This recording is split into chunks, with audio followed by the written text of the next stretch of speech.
Once you've created code in an Android app to package up HTTP parameters and then send those parameters with a GET request, it takes just a little bit more code to send the same data with a POST request.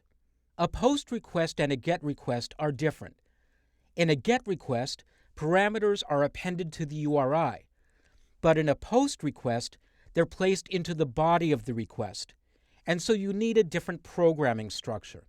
I'm working in a version of the project called postparams, which picks up where the previous project left off. And I'll start in my main activity. I'll go to the code where I'm designating the request method. Currently, I've set it as GET. That's at line 62 of this class. And I'll change it to POST. And that's all I need to do in the main activity. All of the details of how the parameters are being sent will be handled in the HTTP Manager class. In HTTP Manager, at lines 15 to 17, I'm appending the parameters to the URI only if the method matches GET.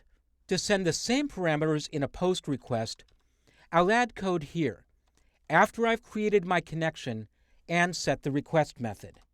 Once again, I'll start with the if code template, and I'll set the condition to p.getMethod.equals_post. It takes about 4 lines of code to add the parameters to the body of the HTTP request.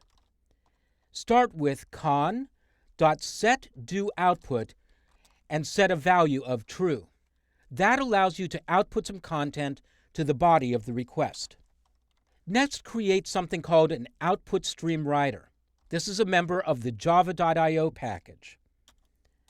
I'll name the new object writer, and I'll instantiate it with a constructor method call. And then I'll call a method of the connection called getOutputStream.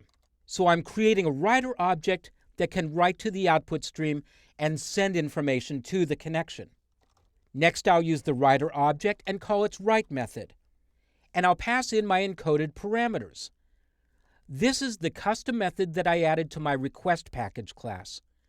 It's getting the parameters in exactly the same format as for a GET request, with the ampersands and the equal signs all in the same places and with the values encoded to send over the web. But now, instead of appending that to the URI, we're placing it in the body of the request. Finally, call a method called flush from the writer object. That ensures that anything that you've written out to memory will be flushed and sent to the server. And that's it. You're done. You've now completed the request, and when you start working with your input stream reader, it will complete the request and you'll get content back. So I'll save everything and run the app in the emulator. And now I get back post request, and once again I get exactly the same parameter values back. It's up to the web service creator to determine whether you need to send in a GET request or a POST request. And you'll need to look at your web services documentation to figure out what's needed. But you now have all the code you need to make either type of request. Be sure to always use the URL encoder class to encode the values to make sure they're getting to the server correctly. But now any web service that expects simple parameters with GET or POST can be used with an Android app.